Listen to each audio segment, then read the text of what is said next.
di yan marunong. Mahal ko yan. Kaya wala siyang ginagawa sa amin. Mag-aral lang. Pero sulit naman. Kasi, tanongin niyo kung ano ang narating niya. Parang yung panganay ko, wala kaming pera, pero nakagraduate sa pagsisikap niya. At iyon naman ay dahil sa advice ko. Maintindihan niyo sana. Yun lang po. Thank you, Mami and Daddy. Ang batid sa mga bagong kasal. Ang message ko lang sa inyo, kasi napapansin ko palagi, iwasan niyo yung pag-aaway. Kung ano ang hindi pagkakasunduan, pinag-uusapan yan. Ang tatay nyo, nag-aaway kami yan. Malimit halos araw-araw. Pero halos araw-araw, batik din kami. Kahit ganyan tong asawa ko, mabisyo, pero pinagmamalaki ko yan. Kasi, pag nag-aaway kami, ako ang nag-aaway sa kanya, hindi siya. Hindi ko na ipukwento kung bakit. Pero pag galit na ako, naalis yan. Pagbalik, may palangis. May langis. May panlangis. Para batik na kami. Kaya sa inyong dalawa, bunso, mahal kita anak. Mahal na mahal. Sana habaan ng pasensya. Sa anumang bagay, walang hindi pinagkakasunduan. Kung nagkakagalit, kasi hindi naman nawawala yan sa mag-asawa. Pero Ryan, ikaw ang lalaki. Narinig mo yun, sabi ko sa biyanan mo lalaki. Ako nang aaway sa kanya. Pag nagagalit na ako, naalis yan. Pagbalik, may panglangis. Sabi sa akin, bati na tayo. Huwag ka lang magalit. Ganon. Para labing kayo palagi. Kaya, kita nyo, labing isa ang anak ko.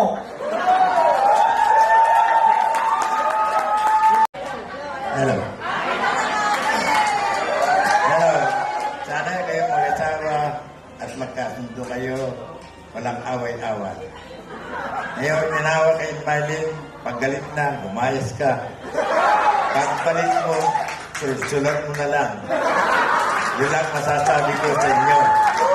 Ako, ang nanay ko, lagi ako inaaway, pero hindi ko dinaramdam yan kung maalis ako ng bahay na naaway. Kaya pagbalik ko, binabati ko na siya, bati na rin siya. Yan lang po ang aking masasabi. Magprito ng itlog, di yan marunong. Mahal ko yan. Kaya wala siyang ginagawa sa amin. Mag-aral lang. Pero sulit naman. Kasi, tanongin niyo kung ano ang narating niya.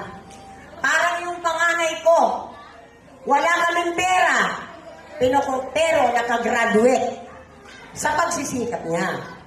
At iyon naman ay dahil sa advice ko. Maintindihan niyo sana. Yun lang po. Thank you, Mami and Daddy. Magprito ng itlog, di yan marunong. Mahal ko yan. Kaya wala siyang ginagawa sa amin. Mag-aral lang. Pero sulit naman. Kasi, tanongin niyo kung ano ang narating niya. Parang yung panganay ko, wala kaming pera, pero nakagraduate sa pagsisikap niya. At iyon naman ay dahil sa advice ko. Maintindihan niyo sana. Yun lang po. Thank you, Mami and Daddy. Ang batid sa mga bagong kasal. Ang message ko lang sa inyo, kasi napapansin ko palagi, iwasan niyo yung pag-aaway. Kung ano ang hindi pagkakasunduan, pinag-uusapan yan. Ang tatay nyo, nag-aaway kami yan. Malimit halos araw-araw. Pero halos araw-araw, batik din kami. Kahit ganyan tong asawa ko, mabisyo, pero pinagmamalaki ko yan. Kasi, pag nag-aaway kami, ako ang nag-aaway sa kanya, hindi siya. Hindi ko na ipukwento kung bakit.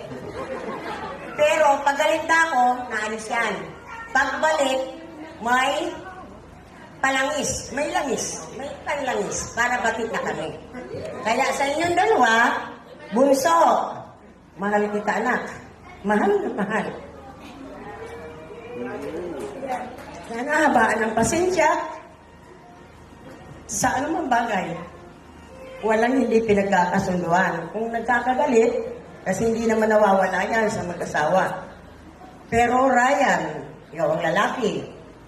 Narinig mo yun, sabi ko sa biyanan mo lalaki. Ako ang nangaaway sa kanya. Pag nagagalit na ako, naalis yan. Pagbalik, may panglangis. Sabi sa akin, bati na tayo. Huwag ka lang magalit. Ganon. Para labing kayo palagi. Kaya, kita nyo, labing isa ang anak ko.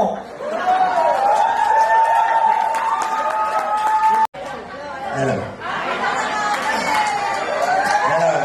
Sana kayo mag-asawa at magkasundo kayo. Walang away-away. Ngayon, tinawa kay Mylene, paggalit na, bumayas ka. Pagbalik mo, sulsulat mo na lang. Yun lang masasabi ko sa inyo. Ako, ang nanay ko, lagi ako inaaway, pero hindi ko dinaramdam yan kung maalis ako ng bahay na nawe. Kaya pagbalik ko, binabati ko na siya, bati na rin siya. Yan lang po ang aking masasabi.